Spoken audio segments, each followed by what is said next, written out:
Muita reclamação no fim de semana do futebol brasileiro. A arbitragem é o foco. Segundinha do Maranhense também está finalizado. E os classificados vão para a segunda fase da competição.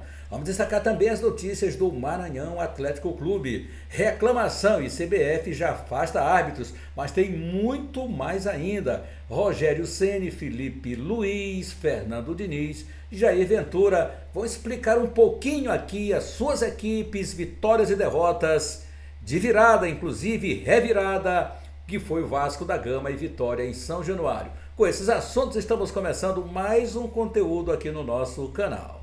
Mebal Alumínio fabrica, automatiza, faz a manutenção do seu portão de alumínio. Janelas e portas em vidro temperado.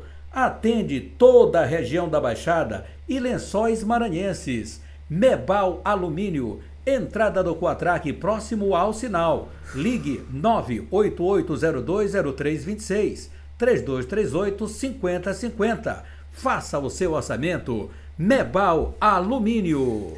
Aqui em São Luís do Maranhão, na entrada do Quatraque próximo ao sinal, fale com a equipe do Mendes.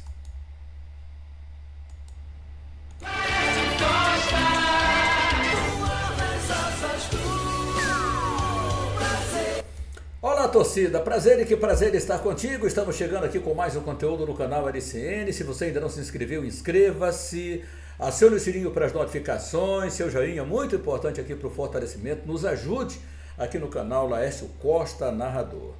Tivemos um fim de semana bem agitado no futebol nacional e a Série A do Campeonato Brasileiro começa a ter contornos já decisivos, isso mesmo, com vitórias, derrotas, líder sendo ultrapassado, novo líder do Campeonato Brasileiro. E aqui na segunda divisão do Campeonato Maranhense está também já finalizada a parte de classificação. Vou começar pela nossa segundinha aqui do futebol maranhense. Vamos então trazer aqui para você. Quartas de final da Série B do Maranhense estão definidos. Vamos então aos confrontos que serão realizados. A primeira fase da Série B do Campeonato Maranhense chegou ao fim neste sábado 4, com a realização do último jogo da etapa inicial. No confronto que estava em pauta, que estava faltando, o Americano venceu o Tupã por 2-1 no estádio Nilzinho Santos e garantiu vaga nas quartas de final da competição. Com o encerramento da rodada, os confrontos da próxima fase estão definidos. Jogos de ida: Timon e Luminense, Cordini e São Luís, Americano e ITZ Esporte, Tupã e Lago Verde. E a volta, teremos Luminense, Timon, São Luís e Cordini, ITZ Esporte, Americano, Lago Verde e Tupã. Obviamente invertendo aqui o mando de campo. A Federação Maranhense de Futebol deve divulgar nos próximos dias a tabela detalhada com datas e horários, locais das partidas. As quartas de final vão definir os 4 semifinalistas que seguirão na briga por 2 vagas na elite do futebol maranhense em 2025. Isso mesmo. Agora vamos para a Série D do Campeonato Brasileiro e tem um campeão que é o Barra, que venceu o primeiro jogo do Santa Cruz e empatou o segundo jogo lá em Itajaí em 0-0. Com a soma dos resultados, o time de Santa Catarina é o grande vencedor, o grande campeão da Série D do Brasileirão. Empatou sem gols na Arena Barra em Itajaí. O time catarinense venceu na ida, portanto, por 2-1. A conquista inédita do clube faz a competição ter o seu 16º campeão diferente em 17 edições realizadas desde 2009. O Ferroviário do Ceará é o único clube a conquistar a Série D em 2 oportunidades, levantando a taça em 2018 e 2023, graças ao título do Guarani de Sobral em 2010. O estado do Ceará é o mais vitorioso da competição, somando 3 taças. Além de Barra e Santa Cruz, subiram na atual edição Maranhão e Internacional de Limeira. Os campeões da Série D até aqui: São Raimundo do Pará em 2009, 2010 Guarani de Sobral, 2011 Tupi de Minas Gerais, 2012 Sampaio Correia do Maranhão, 2013 Botafogo da Paraíba, 2014 Tombense de Minas Gerais, 2015, Botafogo de Ribeirão Preto, 2016, Volta Redonda do Rio de Janeiro, 2017, Operário do Paraná, 2018, Ferroviário do Ceará, 2019, Brusque de Santa Catarina, 2020, Mirassol, 2021, Aparecidense, 2022, América de Natal, 2023, Ferroviário, 2024, Retrô, 2025, Barra. Portanto, é o grande campeão dessa temporada. Títulos por estados: Ceará tem 3, Minas Gerais, São Paulo, Santa Catarina, 2 títulos, Pará, Maranhão, Paraíba, Rio de Janeiro, Paraná, Rio Grande do Norte, Goiás e Pernambuco, 1 título cada. Série D do Campeonato Brasileiro, aí o grande campeão, o Barra lá de Santa Catarina, levantou o caneco. Poderia ser o Maranhão, né? Ficava tão bonito aí, Maranhão, Atlético Clube, Série D, mas foi a vez do Barra, e o Barra conseguiu aí esse grande triunfo, que foi diante do Santa Cruz, ganhando com mais de 45 mil torcedores lá na Arena Pernambuco, de 2-1, proporcionando uma virada sensacional, e depois o empate de 0-0 no sábado passado. Portanto, o time catarinense é o grande campeão da Série D do Campeonato Brasileiro 2025. E que tal agora a gente dar uma passadinha também lá na Série A do Campeonato Brasileiro? Vamos lá na Série A do Campeonato Brasileiro, o negócio está pegando fogo, galera, pode crer. Vamos nessa? Porque o time do Fluminense ganhou o Atlético Mineiro de 3-0 no Maracanã. No sábado, o Bragantino mandou bem e acabou vencendo o Grêmio de 1-0. Internacional 2-0 em cima do Botafogo. Corinthians 3-0 no Mirassol. Vasco da Gama 4, Vitória da Bahia 3. São Paulo 2, Palmeiras 3. Bahia 1, Flamengo 0. Juventude 1, Fortaleza 2. Cruzeiro 1, Sport 1. Ceará 3. Santos 0, o time do Léo Condé, que perdeu para o São Paulo, já respondeu aqui positivamente. Vamos então acompanhar a classificação. Palmeiras 55 é o primeiro, com critério de desempate, tem uma vitória a mais do que o Flamengo. Palmeiras, portanto, 55 é líder, Flamengo 55, vice-líder. Terceiro, Cruzeiro 52, quarto, Botafogo 43, quinto, Bahia 43, sexto, Mirassol 43, sétimo, Fluminense 38, oitavo tem o São Paulo com 38, nono, Bragantino 36, décimo, Ceará 34, e o Vasco agora está no meio da tabela com 33 pontos, é o 11º colocado. 12º, Corinthians 33, a seguir vem o Grêmio 33, aí vem Internacional 14º com 32, 15º é o Atlético Mineiro 29, 16º, primeiro fora da zona de rebaixamento, Santos 28, na zona o Vitória 25, Fortaleza 24, Juventude 23 e Sport Recife 16 pontos. Campeonato Brasileiro da Série A, e a próxima rodada dessa competição acontece já na próxima quarta-feira, 19 horas, Palmeiras e Bragantino, lá no Allianz Parque, Botafogo e Flamengo, olha o clássico aqui, lá no Engenhão, às 19 horas e 30 minutos, Mirassol e Internacional, 20 horas da quarta-feira, na Ilha do Retiro vamos ter na quarta também Sport e Ceará, Vila Belmiro vai receber o Santos, o Corinthians, Clube Atlético Mineiro contra o Cruzeiro, na quarta, 21h30, 21h30 também tem Fortaleza e Vasco na Arena Castelão, na Arena do Grêmio, o Grêmio recebe o São Paulo na quinta-feira, 19 horas, depois temos Fluminense e Juventude, 21h30, e também na quinta-feira, 21h30, o clássico baiano, Vitória e Bahia. Portanto, é o Campeonato Brasileiro da Série A também, chegando em momentos cruciais, momentos em que as equipes vão precisar, né, tá bem afiadinha, principalmente, vamos ver qual vai ser o mental agora, né, do Flamengo, por exemplo, que tem um grande time, o Felipe Luiz, ele diz que precisa recolocar o time nos trilhos. E os técnicos, então, passando aqui, já que o canal transmitiu os jogos de ontem, do fim de semana, transmitimos ontem o primeiro jogo do Vasco da Gama e do Vitória, 7 gols, vitória do Vasco por 4-3, muita reclamação do Vitória contra a arbitragem, e que é o primeiro jogo na Série A desse árbitro, então reclamou muito o executivo do Vitória, o Jair Ventura. Vamos então agora aos técnicos e vamos começar pelo técnico vitorioso Fernando Diniz. Foi no sufoco, nos acréscimos, mas o Vasco ganhou de 4-3 ao Vitória e agora está no meio da tabela. Falando Fernando Diniz. Primeiramente, boa noite. Eu vou assim pedir para vocês fazerem pergunta uma só, que eu tenho o voo, estou meia hora esperando ali para vocês terem a entrevista com o Jair, que eu tenho o voo agora, senão eu vou perder o voo, tá? Então, desculpa, só vou ser mais breve. Eu peço a vocês também se conseguirem encurtar.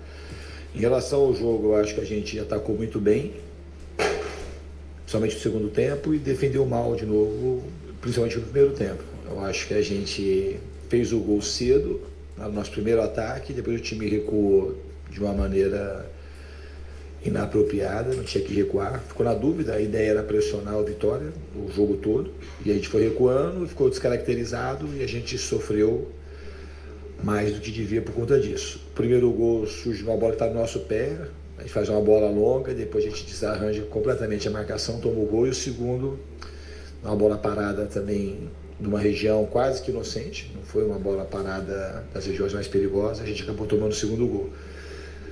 E depois, acho que no segundo tempo a gente teve muito volume, a gente marcou muito melhor e atacou muito melhor, mesmo quando estava com 10-10, já era para a gente ter virado, a gente virou o jogo, já era para ter feito até mais gols. E quando teve a expulsão, a gente teve um volume muito grande e a vitória foi muito justa. Diniz, boa noite, Lineker Bionde, canal A Hora do Vasco. Hoje aconteceu algo inédito em São Januário, vaias ao Léo Jardim. Muita gente culpa a saída de bola dele, saída de gol em lances em bola aérea, né? Hoje, o segundo gol do Vitória, ele poderia ter adiantado um pouco antes da cobrança para diminuir o ângulo, né, de arco dentro da área, ele anteciparia um pouco mais, o cruzamento sairia um pouco mais aberto. Contra o Flamengo, aquele soco, ele poderia ter segurado também, é questionado pelo torcedor, e essa saída, que a gente tem a dúvida se foi falta ou não no terceiro gol, também gerou um pouco de revolta em alguns torcedores. Eu queria que você falasse um pouco sobre isso. Obrigado. Muito boa a sua pergunta. Eu acho que, então, provavelmente ele estreou no Vasco, porque jogar em time grande, o cara ficar sem ser vaiado, então demorou muito tempo. Então, isso aí então, tá de parabéns, está estreando um time grande como o Vasco. Muito bom para o Léo Jardim aprender que quando a gente falha, a torcida tem todo o direito de reclamar. O Roberto Dinamite já foi vaiado, o Giovani, Pedrinho, Felipe, o Léo Jardim foi vaiado hoje, então acho que ele tem que agradecer um pouco ele que estreou tomando vai e o time vencendo. Todo goleiro que é muito bom, todos eles, o Dida, o Tafarel, o Marcos, o Rogério Ceni, goleiro bom, sempre em algum momento vai falhar. E na maioria deles, quando eles são muito bons, quando eles falham, geralmente não é falha que gera derrota. Então, eu acho que ele falhou hoje, a gente conseguiu fazer os 4 gols e ele tem um crédito imenso e eu sei que a torcida sabe reconhecer. As vaias, elas são sempre, tem que ser sempre bem entendidas, mas o Léo Jardim, ele tem um crédito com a torcida do Vasco muito grande. Ele já nos salvou em inúmeras ocasiões.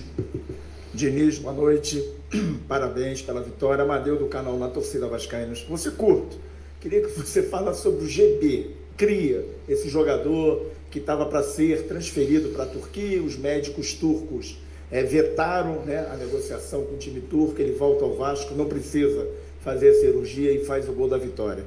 O DNA que sempre teve o Vasco, eu queria que você falasse sobre o GB, só isso, boa noite. É muito bom porque o GB, o último jogo dele foi contra o Corinthians. Depois daquele jogo ele sentiu, já tinha sentido a coxa, sentiu de novo. Tem um jogador que eu acompanhei muito a base quando eu cheguei, ele estava lá no Sub-20 e não estava aqui com a gente. É um jogador muito talentoso, só que a gente bota contra o Corinthians para falar da vaia da torcida, que a gente tem que saber entender. A gente jogou muito mal contra o Corinthians, ele também não entrou bem naquele jogo e foi muito vaiado. E hoje está sendo celebrado. É assim que a gente vai aprendendo a jogar em time grande. Hoje, talvez, um torcedor normal do Vasco, acho que ninguém acreditaria que o GB ia começar o jogo, o GB vai fazer o gol da vitória.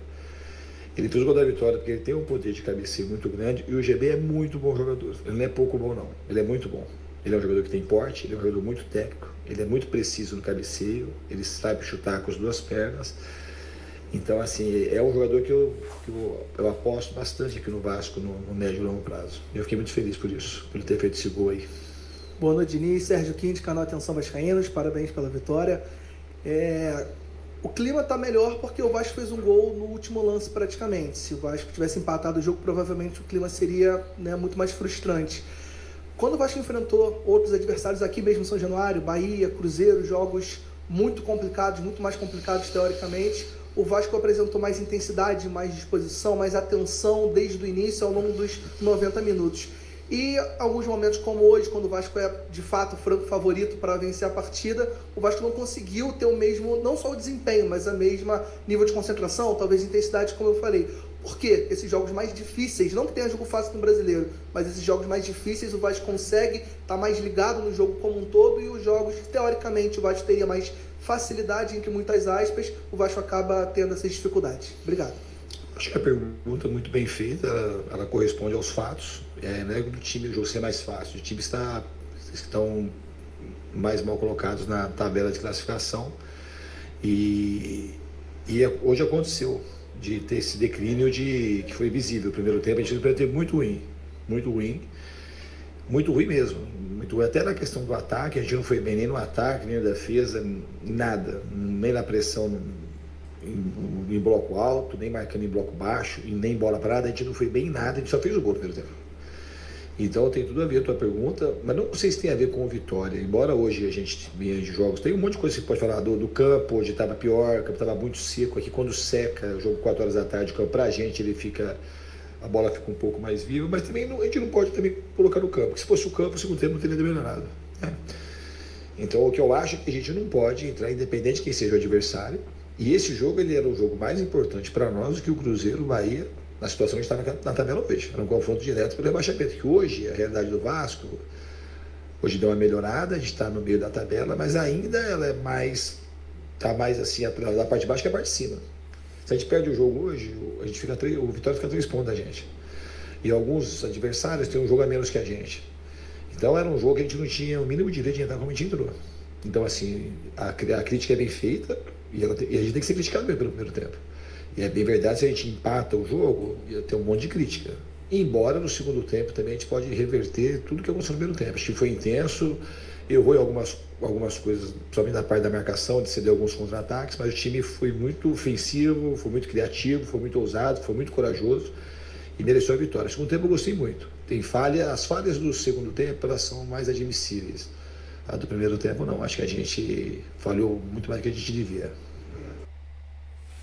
Pois é, aí o Fernando Diniz. E aí, o Vitória, o que é que diz? Reclamou muito da arbitragem. Vamos ouvir o Jair Ventura, técnico do Esporte Clube Vitória. Pedro, eu queria falar, além de toda a questão de arbitragem que o Gustavo já trouxe, não faz sentido a gente repetir, falar um pouco do jogo, especificamente das mudanças que só vieram no segundo tempo. No meu modo de ver, faz um bom primeiro tempo, merece a virada, inclusive. E no segundo tempo a equipe tem muita dificuldade quando volta e acaba sendo pressionada pelo Vasco. Para não ser engenheiro de obra pronta, porque depois é sempre fácil falar, quando a gente tem ali por volta dos 14, 15, a gente comenta que o time estava muito desgastado também pelo sol, pelo contexto do calor, e que já não seria o momento de fazer alguma alteração. Acaba que a gente tem um gol anulado, acaba tomando o segundo e, consequentemente, a virada. A gente consegue empatar o jogo e as mudanças só vêm, salvo engano, aos 36. Queria entender por que, na minha opinião, claro, então na opinião, porque a demora em mexer e se você vê também que acabou demorando ou o contexto do jogo acabou levando para isso. Obrigado. De nada, boa noite. Olha, eu achei, como você falou dos elogios do primeiro tempo, eu achei que no segundo a gente manteve uma organização muito boa. O Ayrton é um cara extremamente cumpridor de função, assim como o Eric, e seriam as duas mudanças que nós iríamos fazer, igual nós fizemos no jogo, na nossa vitória contra o Ceará. Mas eu ainda não, você falou da sua opinião, e a gente está aqui para isso, cada um dá a sua opinião, mas na minha opinião eu achei que ainda estava encaixado, não achei que eles estavam desgastados apesar do forte calor, mas seria uma mudança, como acho que todas as equipes que jogam com esses caras do lado, dificilmente eles aguentam 90. E seria uma mudança que a gente já estava programando ali com meus auxiliares. Aí teve a situação da expulsão, a gente muda, né? A gente ainda consegue fazer um gol com um jogador a menos. Mas assim, cara, eu acho que o jogo tava, para quem tá em casa então, aquele jogo da TV, né?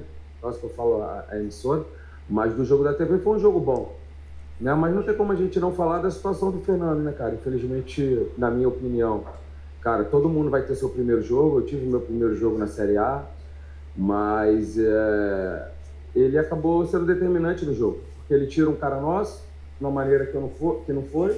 Não sei se o Gustavo falou, ainda teve um pênalti que ele marca, o Bandeira salva ele, que ele foi com uma volúpia para marcar o pênalti, eu já queria dar outro pênalti. Então, assim, é ruim, né, cara, porque a gente preza tanto pela nossa marca do nosso futebol e acontecem essas coisas assim. E, de repente, ele não vai mais apitar o Campeonato Série A, mas a gente perdeu pontos. E de repente esse um ponto poderia ser um ponto que nos dá uma permanência lá na frente. Só que ninguém vai lembrar disso quando chegar na última rodada. Que a gente fez um jogo de igual para igual, que a gente saiu na frente 2 vezes jogando em São Januário, que a gente fez um jogo extremamente equilibrado, até mesmo você falando que os caras vieram mais para cima, acho que normal para o mandante estar perdendo, a torcida vaiando e empurrando, depois de uma derrota que eles tiveram contra o Palmeiras, era mais que normal que eles viessem para cima.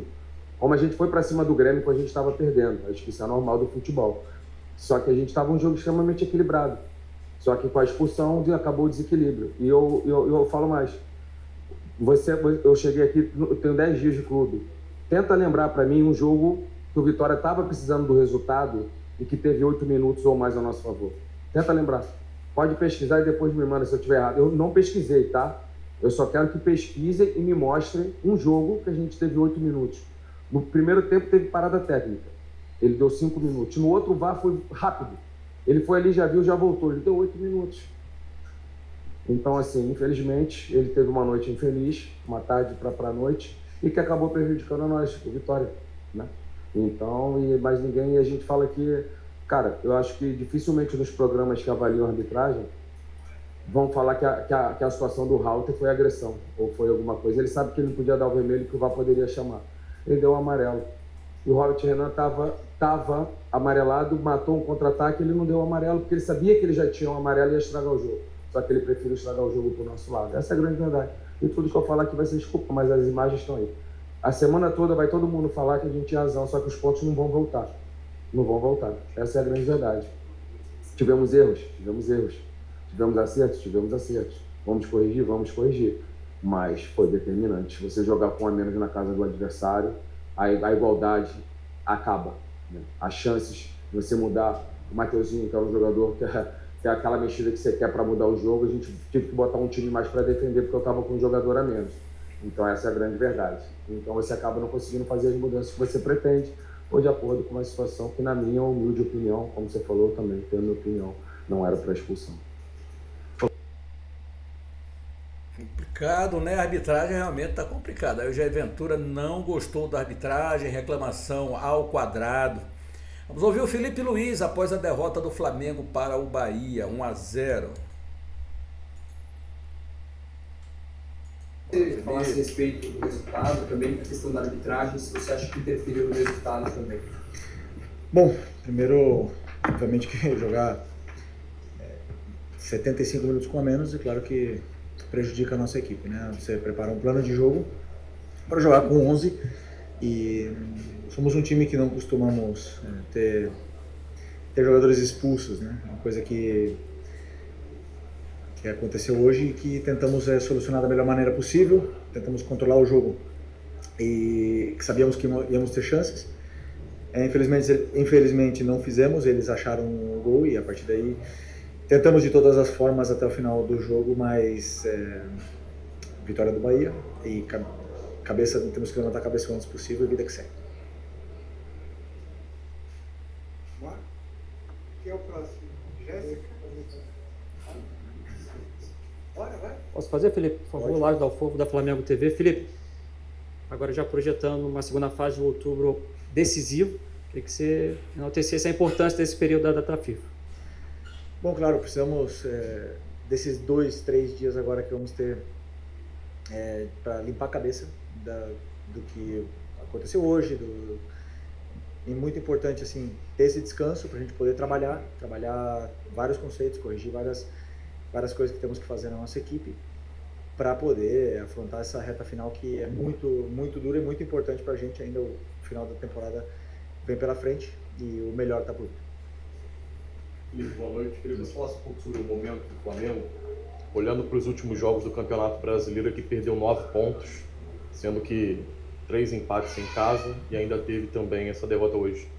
Como você vê o momento, a gente olha para a Libertadores também, os últimos 5 jogos apenas uma vitória.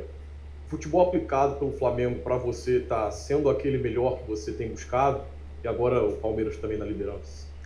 Bom, é um ano muito longo e obviamente que o futebol é momento, né? E são fases. Eu não vi a preocupação, sinceramente. Hoje vim muita confiança fizemos um grande jogo para mim, na minha opinião, contra o Cruzeiro, fizemos um grande jogo contra o Estudiantes na ida. Como eu falei para vocês, não fizemos um jogo bom na volta. E cada adversário vai colocar suas dificuldades em cima do Flamengo. E o momento é esse. Hoje temos que digerir uma derrota dura aqui, né, em cima do adversário, uma derrota para a qual não contávamos, porque, como eu falei, estávamos muito confiantes e o time vinha num bom momento para fazer um grande jogo hoje contra o Bahia. E agora a derrota, claro, você vai olhar os últimos jogos, os números, e vai falar que uma vitória nos últimos 5 jogos. Mas eu vejo outras coisas, eu vejo como o time está jogando, como está se comportando no campo, a evolução que estão tendo alguns setores, alguns jogadores, e é o que eu falo. Hoje eu tenho que colocar na cabeça o que nós temos que melhorar em vários aspectos para poder colocar o time no trilho de novo. Felipe, aqui, queria que você falasse um pouco sobre o Samuel Lino. É um jogador que vem caindo muito de produção ao longo dos jogos. Hoje também teve um primeiro tempo ali muito abaixo, perdeu um gol frente a frente com o goleiro. Eu queria saber se, na sua concepção, sua experiência como jogador e agora como técnico, esse peso que tem sobre ele de ser a contratação mais cara da história, isso está afetando o desempenho do jogador, ou se existe algum outro fator externo que a gente aqui não sabe, para falar um pouco sobre e o que você pensa para tentar recuperar e tirar o melhor dele. Bom, hoje é difícil julgar o jogo de um jogador com 1 a menos desde os 15 minutos do primeiro tempo, né? E ele teve que ajudar muito o Ayrton ali na lateral, com um jogador a menos. E claro que perde as forças talvez para poder atacar, mesmo assim conseguiu fazer suas jogadas, conseguiu tentar criar chances, e a chance que ele teve porque ele estava lá, né? E às vezes a linha é muito fina entre fazer o gol e não fazer, e infelizmente não fez. E depois que ele não fez o gol, acabamos tomando o nosso gol. Mas eu confio muito nele, a gente já sabe a qualidade que ele tem, o talento que ele tem, o tanto que ele se esforça. Questão de tempo, que ele coloca a cabeça no lugar. Hoje, eu repito, não dá para culpar. Eu acho que o time teve uma postura muito boa depois da expulsão, todos lutando, todos dando o máximo pela equipe. E tanto é que assim, Bahia criou muito pouco para fazer o gol, né? Fizeram o gol e ganharam o jogo, mérito deles, mas eu acho que o esforço que os jogadores fizeram a gente tem que falar.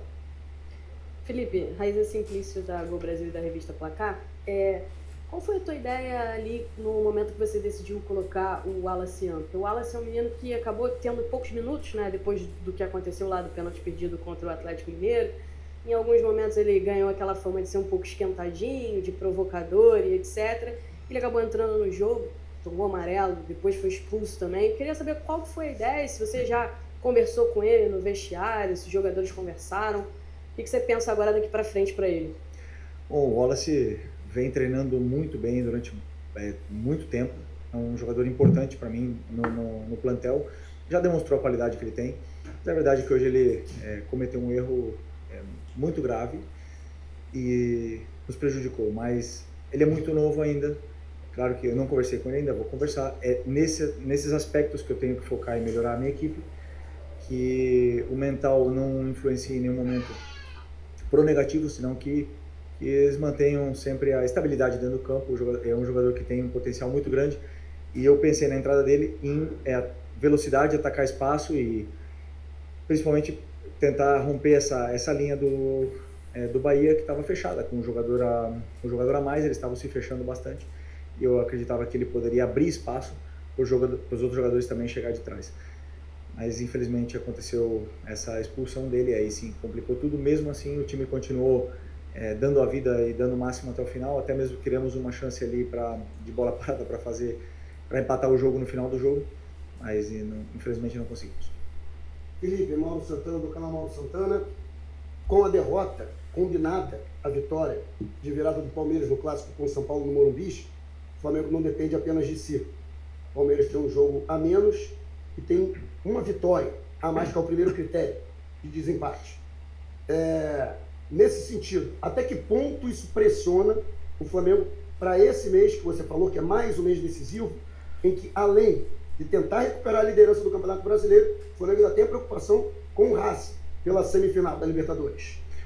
Bom, sempre estávamos jogando com o status de líderes do Brasileiro, e hoje agora somos perseguidores, né? Estamos atrás, como você mesmo falou, estamos atrás do Palmeiras, eles têm um jogo a menos, e agora nós temos que persegui-los. Tem muitos jogos pela frente, o Palmeiras acabou perdendo aqui também semana passada, hoje fizeram uma vitória fora de casa. Eles vão ter que jogar contra nós, vão ter que jogar contra vários adversários que são difíceis, o campeonato é muito competitivo e eu acho difícil que tanto eles como nós ganhamos todos até o final. Então, assim, como eu falo, o campeonato é para quem mantém mais a regularidade na 38ª rodada. E nós, enquanto tivermos chances, vamos lutar até o final, independente dos adversários que temos pela frente e da diferença de pontos que sejam. Eu acredito, eu confio muito no meu time, nos meus jogadores e não tenho dúvida que vamos lutar até o final. Quem está brilhando e sorrindo é o Rogério Ceni, né, que nunca tinha vencido o Flamengo na história e agora como treinador, obviamente, e venceu, teve a sua primeira vitória contra o Flamengo. Vamos ouvir o Rogério Ceni. Desse jogo de hoje, essa desconfiança antes do jogo do torcedor, com tantos desfalques para montar o time, e o time competiu bastante e, na minha opinião, foi dominante diante do atual líder até então, Flamengo. Boa noite. Boa noite. Eu acho que para a gente um triunfo, uma vitória importante diante do líder, do até então líder do campeonato. Uma equipe que perde muito poucos jogos pela qualidade que tem. Acho que a gente fez uma escolha boa em traçar a estratégia de jogo, tentando jogar hoje com o Thiago e Ademir para explorar a velocidade, tanto que o lance da expulsão saiu numa bola longa no que nós mais vimos, que o Cruzeiro machucou o Flamengo com o Caio Jorge atacando o espaço, o William baixando para jogar, fazendo um losango no meio, e isso ocasionou a expulsão, o que dali em diante também facilitou bem um jogo que estava equilibrado, facilitou um pouco mais o jogo para a gente. Então fico contente, primeiro por vencer, segundo pelo Bahia chegar a 43 pontos, entrar novamente nessa briga pelo G4, né, na volta da parada, e agradecer aos jogadores pelo empenho. Acho que muita coisa para se consertar, muito para melhorar quando tinha um homem a mais ainda para pressionar o Flamengo. É que com um homem a mais não faz tanta diferença, porque o goleiro deles joga como um jogador de linha, e aí é tão difícil quanto. A única coisa que a saída vira com o goleiro, um risco um pouco a mais, mas ele, acho que foi talvez o homem que mudou o jogo, que manteve o Flamengo em condições quase de igualdade, justamente por ser um goleiro que constrói muito bem. E a gente poderia ter pressionado um pouco melhor, um pouco mais, mas é difícil você transmitir todos os recados no campo, né? E por isso ainda sofremos, também pela qualidade técnica do Flamengo, a ousadia do treinador em botar 3 atacantes de velocidade, né, no intervalo do jogo, mas conseguimos vencer, que é o principal no dia de hoje. Competir em questões contra o time do Flamengo, também conseguimos competir bem no dia de hoje. Boa noite, Rogério. Quando não vence, procura-se um culpado, torcedor, quem mais questiona, inclusive até a gente da imprensa, e já foi falado sobre preparador de goleiro quando tomava-se gols, ou até mesmo de preparação física quando os resultados não vêm. A pergunta que eu faço talvez fosse até para o José, que é o preparador físico, mas vou passar para o Rogério. É possível jogar e render em alto nível a cada 66 horas, Rogério? Não é impossível. Talvez num jogo para outro, só com uma semana de descanso antes, uma semana depois, ainda você pode conseguir, mas não é possível mais. No futebol atual, com jogos tão intensos, é impossível. Esse talvez é uma das questões, o campeonato começar mais cedo em janeiro, mas desde que você tenha uns espaços para poder jogar, porque eu acho que vai melhorar o futebol a partir do momento que os jogadores tiverem um dia a mais de recuperação, que jogarem a partir de 80 horas, 75, 80, 85 horas, eu acho que vai ajudar bastante na recuperação. Não que você vai dizer, não, nós vamos ganhar porque nós tivemos esse dia a mais, mas você vai ter um jogo melhor jogado, mais competitivo, pelo fato de ter 12, 14, 20 horas a mais de descanso. Senão fica difícil para qualquer um. A não ser quando você tem um elenco muito vasto, muito grande, que você pode trocar 3, 4, 5, 6 jogadores e ter mais ou menos o mesmo rendimento. Caso contrário, é difícil para qualquer time. Rogério, você falou aí da estratégia do jogo, como você viu o Cruzeiro jogar. Agora, como é que foi montar esse time do Bahia com tantos desfalques e justamente nessa situação? Tão pouco tempo para treinar. Na linha de defesa nós tínhamos o Gilberto automaticamente para entrar, o David já vinha treinando alguns dias com a gente e deu um sinal positivo que conseguiria jogar. O Rezende havia jogado no meio de semana uma parte do jogo como zagueiro, e é um cara que tem facilidade de construção, de conduzir bola e ajudar bastante o lateral esquerdo. O lateral esquerdo, eu acho que ofensivamente o Zé foi bem até contra o Botafogo. Defensivamente nós tivemos alguns problemas, era uma questão de escolha. Acho que o Iago fez uma partida também justa, teve uma primeira bola nas costas no início do jogo que ele toma, o Emerson, se eu não me engano, sai na frente do Ronaldo, depois corrigiu e defensivamente foi muito bem. No meio era Acevedo, Jean e Everton, pela natureza até do jogo, é o time que vem jogando. E o Ademir hoje foi um risco, me pediram 45 minutos, eu usei um pouquinho mais deles, uns 55 minutos acho. Mas eu achei que era através da velocidade no espaço que nós íamos jogar. Aí tinha a opção de escolher ou mais um meio, um Cauli ou Michel, por exemplo, mas o Michel eu contava com uma substituição já dentro do jogo para ter ele para entrar e achava que a gente precisava de velocidade para atacar o espaço. Por isso foi a escolha do William baixar mais hoje e deixar Thiago atacar as costas do Léo Ortiz quando ele baixasse com o William para a gente tentar conseguir atingir o espaço. E no fim surtiu efeito. Eu sei que nós tivemos um time mais de jogo combinado, mas hoje eu acho que o que mais atingiria o Flamengo, por ser uma equipe tão técnica que é difícil outra equipe no Brasil tecnicamente se comparar ao Flamengo, era o mais sofrido para ele seria essa bola no espaço, e nós tínhamos 2 jogadores para fazer essas corridas, com Ademir e Thiago, e nós optamos por esse time, mesmo sabendo que nós não teríamos todas as substituições e tudo, mas eu acho que também louvável que muitos aguentaram. Eu falei para eles que alguns teriam que aguentar até o final do jogo, porque nós não teríamos todas as trocas disponíveis para o dia de hoje.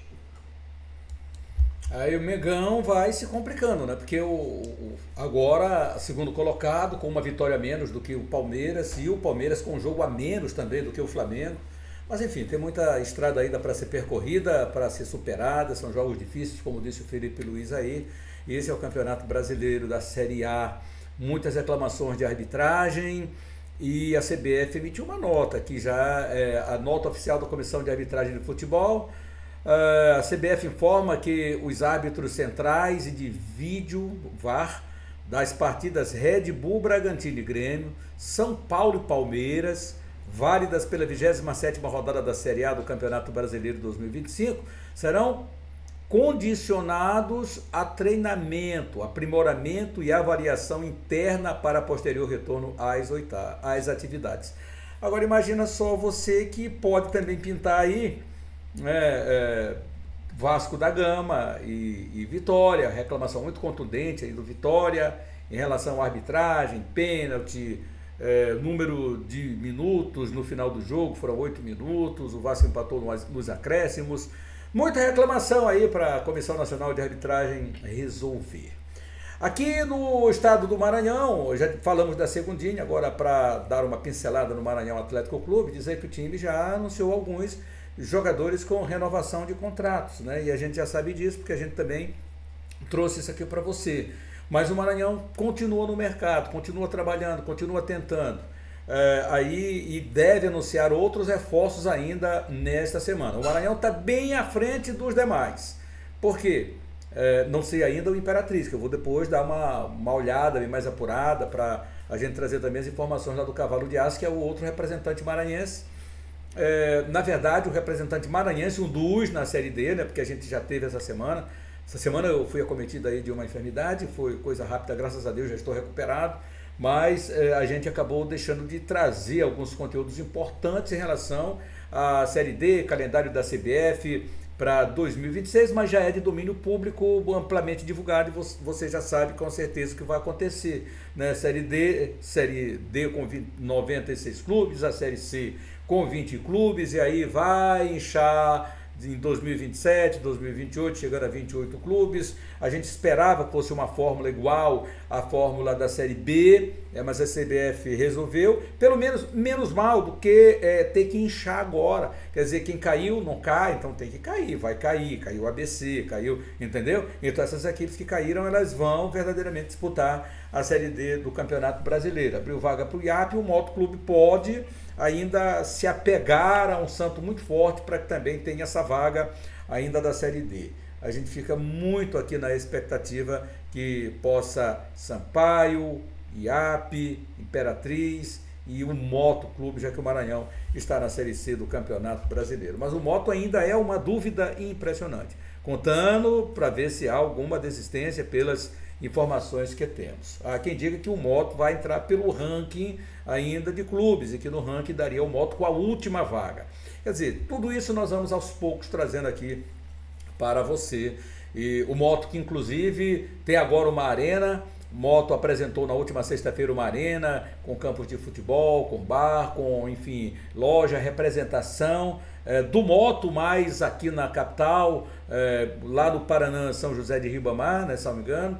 E aqui nós temos então Moto bem centralizado no coração de São Luís, a Avenida Jerônimo de Albuquerque praticamente ali. Então o Papão do Norte tem próximo ao Ceasa, Assembleia, enfim, o Moto fica já nessas imediações aí, que é o momento do torcedor do Moto Clube chegar muito mais próximo, já ter um ambiente de lazer também, né, para que o torcedor possa interagir muito mais com o clube. E no Paraná já fica mais para os treinamentos do rubro-negro maranhense. Quanto ao Sampaio Corrêa, tivemos aí, o canal inclusive transmitiu aqui para você, a fala do presidente Sérgio Frota ficou naquilo, em relação a SAF, Rodolfo Landim, ex-presidente do Flamengo, deve uma equipe do Landim ainda esta semana vir a São Luís do Maranhão para conversar mais ainda com a direção do Sampaio Corrêa. Me parece que é o caminho que o Sampaio está tomando para que tenha aí a sua SAF, né? E o retorno a ter bons times, o CT que o torcedor tanto esperava que o presidente falasse, ele não falou a respeito, em relação a começar a trabalhar na construção da nova sede do Sampaio, o Sampaio que tem o seu endereço, que continua sendo lá na General Arthur Carvalho, que ainda é no mesmo local. Entretanto, a sede principal ela foi demolida para a construção de um supermercado. Mas o torcedor continua querendo saber muito mais a respeito do Sampaio Corrêa, a Bolívia querida, e a gente vai trazer no decorrer da semana, nos aprofundarmos muito mais ainda em relação. Porque o Sampaio não pode ficar atrás de todo mundo. Se quer fazer um time verdadeiramente, agora vai passar também, se houver a concretização da SAF, tudo também tem que passar pela SAF, esse novo ajuste que o Sampaio Corrêa deve ter ainda neste fim de ano, para o início da próxima temporada, que começa bem cedo no mês de janeiro. Então, vamos ficar na expectativa. O presidente disse que o Sampaio deve retomar as atividades no mês de dezembro. Aí tem um mês, né, para trabalhar, mês de dezembro. A gente não pode cravar aqui, porque ele teve a oportunidade e não cravou. Imagine se nós aqui, que dependemos da informação do Sampaio Corrêa, podemos cravar alguma coisa. Meu amigo, minha amiga, inscreva-se no nosso canal, acione o sininho aí para notificações e deixe o seu recadinho para nós aqui na nossa live, porque nós teremos o Fala Galera também, para a gente ouvir a sua opinião aqui no nosso canal. Um grande abraço a todos, uma excelente semana, abençoada por Deus, e até mais. Mebal Alumínio fabrica, automatiza, faz a manutenção do seu portão de alumínio. Janelas e portas em vidro temperado. Atende toda a região da Baixada e Lençóis Maranhenses. Mebal Alumínio, entrada do Quatraque próximo ao sinal. Ligue 988020326, 3238-5050. Faça o seu orçamento. Mebal Alumínio. Fale com a equipe de Mendes, entrada do Quatraque próximo ao sinal.